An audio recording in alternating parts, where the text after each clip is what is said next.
another episode of the Proud Skillworker. Today we have an opportunity to talk with Elizabeth. She's one of the recruiters here at Skillwork.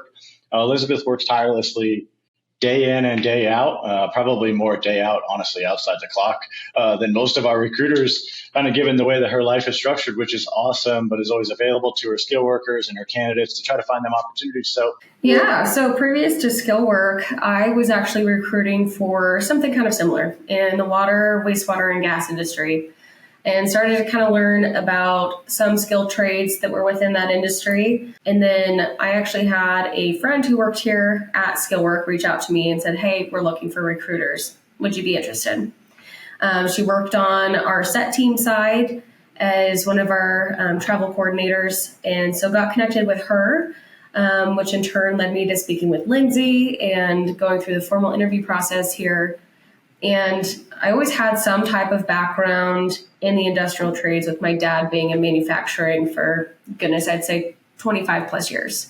So I have a decent understanding of it. I worked in a manufacturing facility for one summer, and my respect level for those guys is above and beyond after doing the same thing day in and day out on a production line for one summer in college. So that kind of turned me into Skillwork. I was definitely at that time looking for a culture change, coming from kind of something that was a very unhealthy culture to stepping into Skillwork. Can be a little bit of a shock for people just to see how well our teams integrate with each other, how well communication goes. I think sometimes people who've started their careers here at Skillwork don't know how good they've got it. Just with what we have to offer, what Skillwork stands for is very different from the rest. And I've just really enjoyed, I've been here a little over a year now. I've enjoyed my time being at Skillwork, building relationships with not only the people that I work with day in and day out all around me, but the guys that I've been able to help place out in the field too. Just really building those relationships and connections it's been something completely different than my recruiting experience prior to Skillwork. It's awesome. So I'm going to ask the question everybody wants to hear. What manufacturing experience did you have for that college summer? I want to hear about you hanging dead chickens. Is that what you did? What were you doing? I did not hang dead chickens. No, I was in pharmaceutical manufacturing with a company called Becton Dickinson, working on a packaging line. So I would fidget with sensors every once in a while if some test tubes went off the line and I had to readjust it, or labelers, making sure that they were printing out the right labels at the right time. And then this was before they had a lot of full automation robotics going in and picking up boxes off of the line, putting them on pallets. I was the person that lifted the boxes and put them on the pallets and wrapped them in plastic and moved them over for a fork truck to come get. That's what I did all day long, 8 hours a day, the summer after my freshman year of college.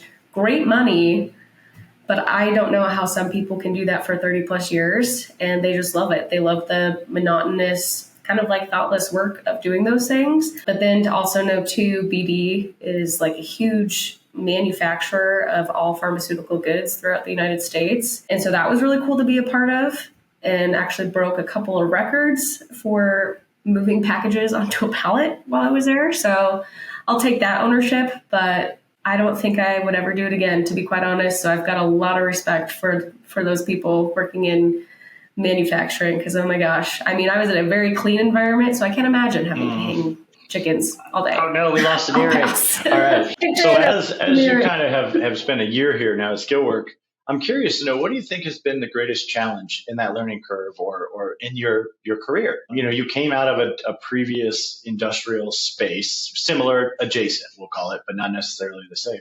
What's been the biggest challenge, you think, since sitting in your Skillwork seat? I think it's been learning what each particular client's industry is looking for when it comes to, you know, the hundreds of jobs that we open up and the new clients that we bring on constantly. One maintenance technician varies from a maintenance technician at a different facility, and learning, you know, what is their full scope of work that this person is going to be doing when we send them out to their facility, because it's going to look different if I put this guy in Virginia as opposed to this guy in Nebraska. That's probably been the biggest learning curve, and it's definitely not something that you can necessarily be taught. I feel like you more or less learn it over time, asking questions, going in depth with our CSMs like you, Michael, just asking all those in-depth, they may seem dumb questions, just to help me learn, okay, what's my guy actually doing when he's here? You say he's a maintenance technician, but why is he doing some electrical stuff when that's actually an electromech at this facility? So that's just kind of the biggest learning curve that I've had to take on. And it takes time. I would say it's probably like a good 6 months before I had just full realm understanding of like, okay, when they say maintenance tech here, I can look through what exactly they're looking for. And now I know what my guy is working on, or now I know what his work environment is going to be looking like compared to as when I first stepped in, because water, wastewater, and gas industry, it was monotonous work that's being done in the same state at every location, whereas this just varies. So having to gain a wealth of knowledge in that, it takes time.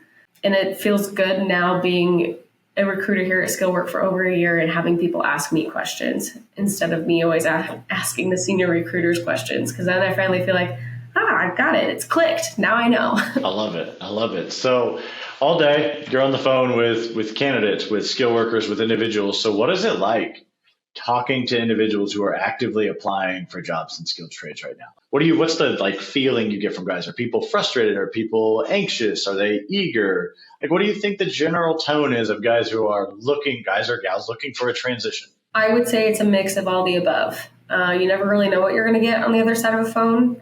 You have people who can be serial appliers and just apply to a job and they're like, I'm not interested. And then they apply a month later and it's the same thing. You have guys and gals that are super eager when you talk to them about what it's like to work with Skillwork and what we do, who are bought in on being in a traveling environment. It's very different than what a lot of other staffing agencies do. So we definitely are set apart from what a lot of other people hear about, or when they see that we are a travel company. It's like, well, we're different than you go out for 2 to 3 weeks and then you come home for 3 weeks and then you go back out for 3 weeks.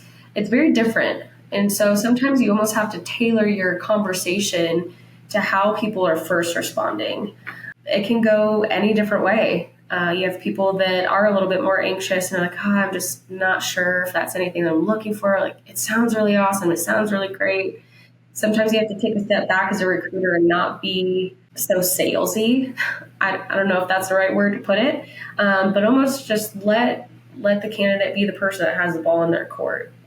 Be the one as the recruiter to be the support system. Be there to answer questions. Be there to support their decisions, whether that is moving forward with Skillwork at that time or maybe it's later. And kind of like you mentioned, like I do a lot of work off the clock. I always tell any candidate that I talk to, like, please save my number.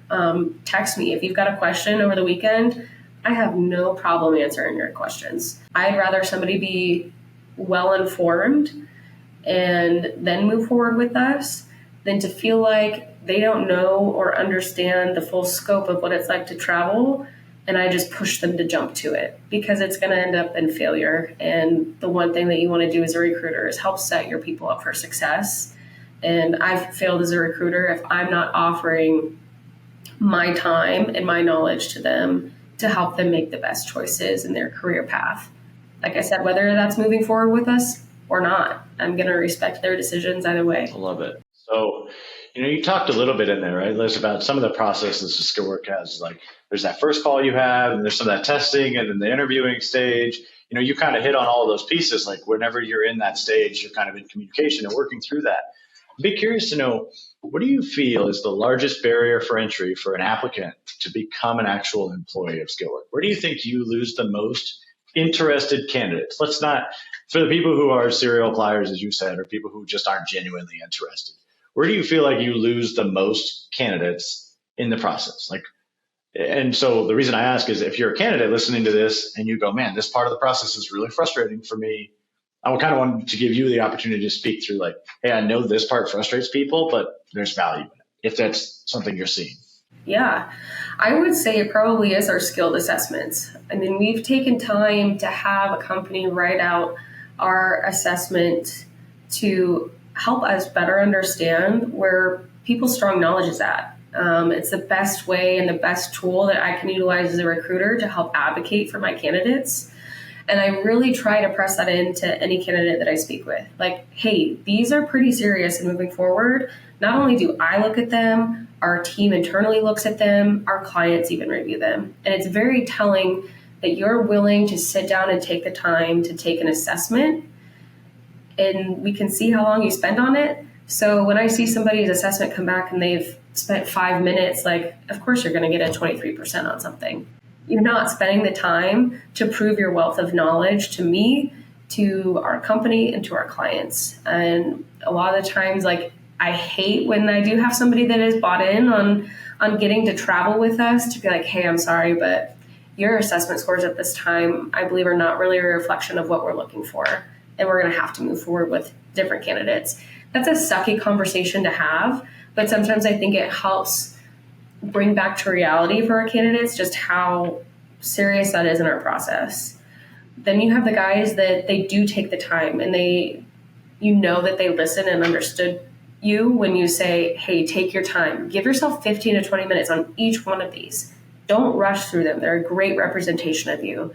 You can tell when they take it seriously because not only do they spend the time on them, but their scores are reflective of that too.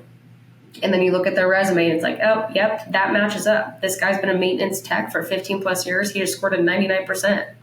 Makes sense. Now I know how to best advocate for my guy and show off his skill sets to my client team and to our clients in general. So I would say that's where a lot of the fall off happens, is people just see it as some like silly aptitude assessment that we don't really look at. We just have it on file just to say we did it. When it is a pretty serious partner process. Our clients review our candidates based on their test scores and our packets that we provide to them. And if a candidate is unwilling to take the time to show that they want to be represented well, they're going to fall off in the end, which is unfortunate, but I'd say that's where a lot of it does happen at. Yeah, and you brought it up a couple times, just time, right? Like length of time it takes. So if somebody wanted to come into the Skillwork space, take an industrial maintenance battery, what do you think the average length of time it would take someone to complete those assessments? I always tell my candidates, give yourself an hour to an hour and a half. Set aside that time. There's a 30-minute time limit on each of those assessments, but realistically, if you're taking time and answering to the best of your knowledge, I see on average probably about 15 to 20 minutes spent on each of those assessments, and they've got pretty dang good scores. So I always recommend give yourself an hour and a half to an hour of time to take these, to sit down and really focus on them. Don't be tired. Don't be drained. Don't do it on your 10-minute lunch break where you have to rush through it and you're trying to eat. So I'd say an hour to an hour and a half of time is probably going to give you some of the best results and the time to focus on getting through those. So I agree with you. I think an hour and a half is probably spot on to that like metric of where we see the highest quality return on candidates who have their knowledge. Basically, all we're asking people to do is not watch Moana one time a week and they'll be fine. So last question I have for you, and then I'll turn it over because I do want to give you an opportunity to kind of have a moment to speak to the industry. But what do you, if you had to classify, what has been your top two moments here at Skillwork? What has been an experience that you felt like, whoa, it was like not an awakening moment, but a moment where you felt like what you were doing truly empowered yourself, truly empowered the candidate or the skill worker or the client? Just a moment that you carry with you. Maybe one or two of those if you have some. Yeah. One that I can actually think of in particular, unfortunately, it was with a candidate that had to decline one of our offers, but really just showed me the meaning and the purpose behind recruiting and building relationships with candidates. This gentleman was extended an offer last year, I think actually around this time, and unfortunately had to decline as some medical issues had come up with his fiance that were going to not allow them to travel anymore. It was something that they were really looking forward to. They got some really unfortunate news about a diagnosis, and ever since then, this guy reaches out to me probably monthly to give me an update on, hey, this is where we're at. Thanks for praying for me and my fiance. Thanks for thinking of us. Or if I haven't heard from him, I'll reach out and say, hey, just thinking of you guys. How are things going? And if we've ever had any jobs pop up in their location, I've always just said, hey, I do have this. I know it's an hour away from home. Just wanted to let you know that it's available. If you're interested, awesome. If not, totally get it. And it's just really shown that building that relationship that like can last like that is very important. And I think shows too that Skillwork is different than other recruiting agencies. we aren't just trying to put butts in seats, but we're trying to actually make a relationship happen between us and the candidate to show that we care. And we do that with each of our guys that are out in the field too. I mean, we can spend an hour plus on the phone with a candidate, not only just vetting their skills and character, but truly getting to know somebody, because we want to prove that you are more than just a number in a field. You're an actual human being that's out there. We want to offer our support and our care for you. That's why we have support teams that reach out to you about every 10 days to touch base, see how things are going, not just professionally, but personally as well. And I think getting to start to do that as a recruiter speaks volumes, especially when I do have candidates too that I've built those relationships with, a year ago when I first started, come back to me now and say, hey, Liz, I kept your number in my phone and I wasn't ready then, but I'm ready now. Like, let's chat.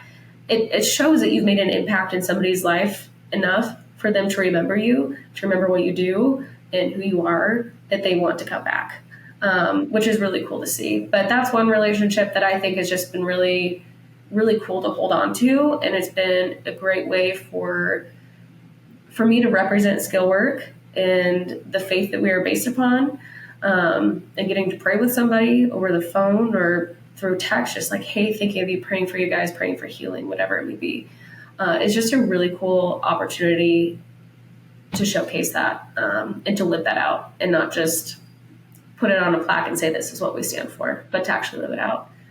And then another gentleman that I can think of as well was at one of our clients' facilities that unfortunately union had to have a say in how long our guys were staying there, which cut his job assignment from 6 months to 3 months and put us kind of in a pinch to get in place somewhere, and make sure that he was all good to go. And I watched our engagement teams and our travel teams and accounting step up and be like, hey, we're going to spot you your travel money to get you here. We're going to line up your interview ASAP. Like, we've got you covered. Trust us. And it was the greatest thing to have him call me and be like, Liz, I just wanted to let you know, like, I know you guys are working so hard and I'm just so thankful for you. And I've just been praying about it. And I know that God has me with you guys for a reason. And you guys have shown up and you've proved that. Like, thank you for taking care of me. Thank you for getting me placed. I love working for you guys. I knew I made the right decision when I decided to move forward after our phone call. And that's just like a huge reassurance of like, this is awesome. Like, getting to like be a part of somebody's life, like going through some struggles of like, hey, sorry, the facility is kicking you out because of the union. It's nothing that you did. You've been great, but we've got you. Like, trust us. We're going to take care of you. Like, sometimes it may come in last minute where we're like, yep, we got you in. You're good to go. You're starting on Monday. Let's rock and roll. Sometimes you have to be that flexible because those things happen and they're out of our control. But we're going to do our best to show up for our guys. And when we get the opportunity to show up for our guys, it's such a huge rewarding feeling in seeing that. And then hearing from our engagement coordinator, like, hey, just spoke with Adam the other day. Like, he loves it. He's doing great. He's building relationships. Sounds like he's already training people in his first 2 weeks there. Like, that's just like such a rewarding feeling, almost like a parent of a child. Like, yeah, you're doing it. Like, rock on. You're killing it. But yeah, I'd say experiences like that just really make the job, they make it worth it. Yeah. For sure. Yeah, I think those are great moments that highlight, the ebbs and flows, right? It's like both coming out of a bad situation, but here's the upside of a great situation. So, yeah. Liz, I want to turn it over to you. So if you could say anything at all, appropriately, to everybody in the skilled maintenance industry right now, whether it be industrial, whether it be construction, anything at all, what would you say to everybody? You have a soapbox, everybody has to listen to you. We piped in some headphones to everybody. They hear your words. What are the words coming out of your mouth about what you wish everybody understood more about getting into skilled trades or staying in the trades, or what do you want to say? I think there's a huge importance for our trades. I mean, coming from a family with a father who's worked in the trades his whole life, building himself up from a chemist to a facilitator on the production floor to now a lean project manager, and seeing just how important those roles are. It's really also sad to see that there's a lot of upbringing now that's pushed kids coming out of college into completely different fields and looking past the skilled trades, when you could step into an 18-month program and you get to work hard day in and day out, and your work is proven and it's shown to not just the people around you, but holy cow, you're in an industry that impacts the world. You're literally in an industry that impacts the world. And just taking the time to not only just appreciate your own skill and your own trade, but taking the time to invest in yourself, to build yourself up, to be more and to do more and to be better. I mean, our world is falling into a fully automated realm, and to see guys who are eager to go and learn those things, even though their background may not be in automation and controls, they're a maintenance technician who's never touched electricity, but that's what they desire, is so cool to see. And that's one thing that I also love that Skillwork gets to do is, we help upskill our guys to take them from the maintenance tech to the electromech, to the advanced electromech, to the automation and controls. Like, we want to help build our guys up too, because we see how valuable their skills and their knowledge are. And I wish it was talked about a lot more, because I even remember in high school and stuff, kind of scoffing at the kids that went to like Skills USA, like that's so dorky and whatever. But holy cow, getting to be in that industry now and seeing how much those guys are valued is so cool. And I wish I would have done some of those things myself and really invested some time into getting to know, like, oh, this is what skilled trades is. This is how cool welding can be. It can be more than just an architectural thing. It's involved in the industries that make our world run. And I mean, I love getting to, like I said, create those relationships and learn about people's backgrounds and help line them up with the best opportunities and show them that there's more to offer in your field than feeling like you're stuck in something that you've been doing for 20 years as a maintenance tech. Like, there's so much more out there, and I want to help you get there. If that's what you want, I want to support you in that process, because you are so valued and you are so respected, and you should be respected, to the point where I hope you end up feeling that respect and that value, getting to work for us, or maybe it is another company. But I think Skillwork and our model and what we stand for has really proven that we're more, like I said, we're more than just a company that's going to put butts in seats. But you're a valued member of Skillwork. And not only do you get to represent Skillwork while you're out there, but you get to represent yourself and open up doors to opportunities that maybe you didn't even know existed 10 years ago. So yeah, I value a lot of what guys do and women do in the skilled trades, because it's far beyond what I could ever have imagined it being. And I know that I myself don't even possess a quarter of the skills that they do, and they bring so much to the table. I love it. To boil all that down for me, I keep coming back to that idea you had, right? Invest in yourself, grow yourself. That idea, I think that's so huge, right? Because at every layer of it is, hey, grow yourself, get better, go after it. So I think that's huge. And thank you so much, Liz, for that. But how do people contact you? How do people get a hold of you if they do want to, maybe apply for a job or see what you have available? How do you want people to get a hold of you? Yeah, I mean, we've got job postings on our website, skillwork.com. We also have some on Indeed as well. You can always find us on there if you want to search us. Or if you ever just want to contact me directly, you can find my contact information below. We'll get that out to you. I don't mind ever receiving a phone call or a text like, hey, Liz, saw your video, or an email, whatever it may be. Like I mentioned before, I'm always happy to listen and to help guys out in finding the right position, location, whatever it may be. But yeah, check out our website, LinkedIn pages, reach out to me directly. Would love to listen and be of help in employment if I can be. Awesome. Hey, Liz, thank you so much for being on the show today. And a huge thank you to everybody who's listening or watching, whether you're on Spotify or Apple or YouTube. We appreciate you. We appreciate everything you guys are doing in the field. If you're interested in being on the show, please go ahead and comment below. If you're interested in commenting, or if you have something you want to add to what Liz had to say, again, please feel free to leave a comment. We do respond to those. And thank you all so much. Have a wonderful day.